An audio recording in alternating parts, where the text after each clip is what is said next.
തന്നെ മുറിച്ചൊരു തണ്ണിമത്തൻ്റെ ഒരു പീസാണ്. അപ്പോൾ ഇപ്പോൾ നമ്മൾ സോഷ്യൽ മീഡിയയിലൊക്കെ വളരെ പ്രചാരത്തിൽ പറയുന്നതാണ് ഇതൊക്കെ കളർ കൊടുക്കുന്നതാണ് നമ്മുടെ ആരോഗ്യത്തിന് ഹാനികരമായ കളറൊക്കെയാണ് കൊടുക്കുന്നത് എന്നുള്ള രീതിയിലൊക്കെ പ്രചരിക്കുന്നുണ്ട്. അതെങ്ങനെയാണ്, അതിനെക്കുറിച്ച് എന്താണ് അഭിപ്രായം?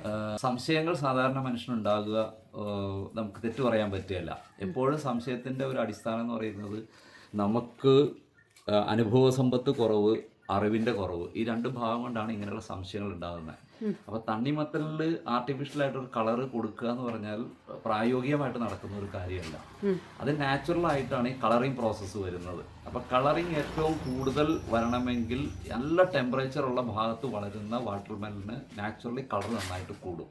അപ്പോൾ ഈ ഒരു സമയത്ത് ഹാർവെസ്റ്റ് ചെയ്യുന്ന ഫീൽഡ് ഉണ്ടെങ്കിൽ നോക്കി ഒരു കാര്യം മനസ്സിലാവും, നല്ല കടുത്ത ചൂടിൽ നിൽക്കുന്ന തണ്ണിമത്തന് കിട്ടുന്ന അത്ര കളറിങ് ഇപ്പോൾ കിട്ടുകയില്ല. അപ്പോൾ കളറിങ് മാക്സിമം നമുക്ക് വരണമെങ്കിൽ ചൂട് ഇതിന് നിർബന്ധമാണ്. ഏറ്റവും ചൂടിൽ വളരുന്ന ഫ്രൂട്ടാണ് തണ്ണിമത്തൻ എന്ന് പറയുന്നത്. അപ്പോൾ ചൂട് കുറയും തോറും ഇതിൻ്റെ ടേസ്റ്റിലും കളറിലും വ്യത്യാസം വരും. ഹാർവെസ്റ്റ് ചെയ്തിട്ടാണെങ്കിൽ ഹാർവെസ്റ്റ് ചെയ്യുന്ന ആ ഒരു ദിവസം നമ്മൾ കഴിഞ്ഞ് ഒരു 2 ദിവസം ഇതിനെ കീപ്പ് ചെയ്തിട്ട് നോക്കുകയാണെങ്കിൽ, കട്ട് ചെയ്ത് നോക്കിക്കഴിഞ്ഞാൽ ഇതിൻ്റെ നാച്ചുറലായിട്ട് ഇതിൻ്റെ കളർ കുറച്ചും കൂടി കൂടിയതായിട്ട് കാണാം. അല്ലാതെ ഇതിനകത്ത് യാതൊരുവിധ കെമിക്കൽ കമ്പോണൻറ്റോ കാര്യങ്ങളോ ഒന്നുമില്ല. പിന്നെ എപ്പോഴും ഇത് വാങ്ങി ഉപയോഗിക്കുന്ന ആൾക്കാർ മനസ്സിലാക്കേണ്ടത്, കൃഷി ചെയ്യുന്ന ആൾക്കാർ മനസ്സിലാക്കേണ്ട ഒരു ഭാഗം എന്ന് പറഞ്ഞു കഴിഞ്ഞാൽ, ഒരു 60 ദിവസത്തെ സമയത്തിൽ തന്നെ ഇതിനെ ഹാർവെസ്റ്റ് ചെയ്യുക.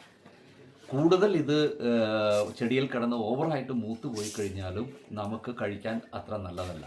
ഇതിന് കഴിക്കേണ്ട ഒരു പാകത്തിൽ ഏത് ഫ്രൂട്ടാണെങ്കിലും നമ്മൾ ഹാർവെസ്റ്റ് ചെയ്യുക. ആ ഹാർവെസ്റ്റ് ചെയ്ത സാധനത്തിനെ അധികം വൈകാതെ ഇത് കൺസ്യൂം ചെയ്യേണ്ട ആൾക്കാരിലേക്ക് എത്തിക്കുക, അവർ കൺസ്യൂം ചെയ്യുക. ഇനി ഒരു തണ്ണിമത്തൻ നമ്മൾ വാങ്ങിക്കഴിഞ്ഞാലും ഇത് കട്ട് ചെയ്തിട്ട് കൂടുതൽ ദിവസം നമ്മൾ ഫ്രിഡ്ജിലോ മറ്റുള്ള ഭാഗങ്ങളിലോ പാത്രങ്ങളിലോ സൂക്ഷിച്ചിട്ട് കഴിക്കുന്നതും അത്ര ഗുണകരമല്ല. അല്പം സ്വീറ്റ് ടേസ്റ്റും കൂടി ഉള്ളതുകൊണ്ട് ഇത് മോശമാകുന്ന ഒരു കണ്ടീഷൻ പലപ്പോഴും നമുക്ക് ടേസ്റ്റിൽ നിന്നും മനസ്സിലാകണമെന്നില്ല. അപ്പോൾ ഏതൊരു ഫലത്തെ പോലെ തന്നെയും കട്ട് ചെയ്ത് വെച്ച് കഴിഞ്ഞാൽ ഇതിനും ആ പറയുന്ന ചേഞ്ചസ് ഉണ്ടാകും. അപ്പോൾ മോശമായൊരു ഭക്ഷണം ഉള്ളിൽ ചേർന്നാൽ ഉണ്ടാകുന്നത് പോലുള്ള പ്രശ്നങ്ങൾ ഈ തണ്ണിമത്തൻ കഴിച്ചാലും ഉണ്ടാകും. അപ്പോൾ മാക്സിമം ഫ്രഷ് ആയിട്ടുള്ളത് കഴിക്കുക.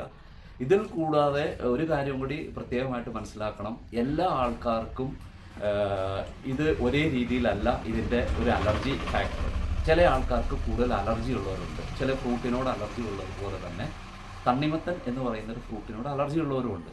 അപ്പോൾ അലർജിക്കൽ റീസൺ ആകാം, ഓവറായിട്ട് റൈപ്പണായിട്ടുള്ള ഫ്രൂട്ടിൻ്റെ പ്രശ്നമാകാം, പിന്നെ ഈ പറയുന്ന പോലെ കട്ട് ചെയ്ത് നമ്മൾ കൂടുതൽ ദിവസം സൂക്ഷിച്ചതിന് ശേഷം കഴിക്കുന്നതുകൊണ്ടുള്ള പ്രശ്നങ്ങളാവാം. ഇതെല്ലാം നമുക്ക് ആരോഗ്യ പ്രശ്നങ്ങൾ ഉണ്ടാക്കാൻ സാധ്യതയുള്ളതാണ്.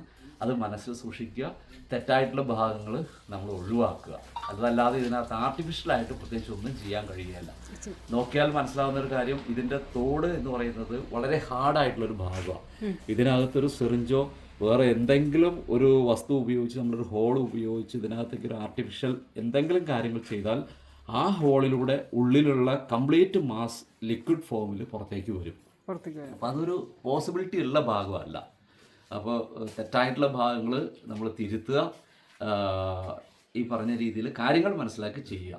ഒരു തവണയെങ്കിലും ഒരു 2 തൈയെങ്കിലും തണ്ണിമത്തൻ നമ്മളും നട്ട് നോക്കുക, നട്ട് വളർത്തി ഇതിനകത്ത് വരുന്ന ഈ കാര്യങ്ങളെ നമ്മൾ പേഴ്സണലി എക്സ്പീരിയൻസ് ചെയ്യുക. അതാണ് ഇങ്ങനെയുള്ള ഭാഗങ്ങൾ കറക്റ്റ് ചെയ്യാൻ വളരെ നല്ലത്. ചെറിയൊരു കാര്യം കൂടി ഞാൻ കൂട്ടിച്ചേർക്കുകയാണ്. അതായത് ചില സമയങ്ങളിൽ നമ്മൾ തണ്ണിമത്തൻ വാങ്ങി ഉപയോഗിക്കുമ്പോൾ അതിൻ്റെ പുറമെ ചെറിയ കറുത്ത കുത്തുകളോ അല്ലെങ്കിൽ ബ്രൗൺ നിറത്തിലുള്ള കുത്തുകളോട് കൂടിയ കുഴികളൊക്കെ നമ്മൾ കാണാറുണ്ട്. അതൊരു പക്ഷേ കായ്ച്ചകൾ വന്ന് കുത്തി മുട്ടയിടുന്നതാകാം. ആ ഒരു ഭാഗം നമ്മൾ മുറിച്ച് നോക്കുമ്പോൾ അവിടെ ചെറിയ അഴുകലോ അല്ലെങ്കിൽ ചെറിയ പുഴുക്കളൊക്കെ നമ്മൾ കാണാറുണ്ട്. അപ്പോൾ അങ്ങനെയൊക്കെ നമ്മളുടെ കാഴ്ചയിൽ പെടുകയാണെങ്കിൽ, അതായത് നിറത്തിലോ മണത്തിലോ കാഴ്ചയിലോ ഒക്കെ വല്ല അസ്വാഭാവികത നമ്മൾക്ക് തോന്നുകയാണെങ്കിൽ കഴിയുന്നതും ആ ഒരു തണ്ണിമത്തൻ നമ്മൾ ഒഴിവാക്കുക. ഒരു പക്ഷേ അങ്ങനെയുള്ള തണ്ണിമത്തനൊക്കെ കഴിക്കുമ്പോൾ നമ്മൾക്ക് വല്ല അലർജിയോ മറ്റു ദഹന സംബന്ധമായ പ്രശ്നങ്ങളൊക്കെ വരാനുള്ള സാധ്യതയുണ്ട്. അപ്പോൾ അങ്ങനെ കണ്ടു കഴിഞ്ഞ് കഴിഞ്ഞാൽ കഴിയുന്നതും ഒഴിവാക്കുകയാണെങ്കിൽ നമുക്ക് യാതൊരു പ്രശ്നങ്ങളും വരില്ല. അപ്പോൾ എന്തായാലും ഇങ്ങനെയൊക്കെ കാണുന്നത് നമ്മൾ സാധാരണ തണ്ണിമത്തനിൽ വരുന്നതാണ്. അതൊരിക്കലും നമ്മളുടെ മറ്റു കെമിക്കലോ ഒന്നും യൂസ് ചെയ്തതുകൊണ്ട് വരുന്നതല്ല.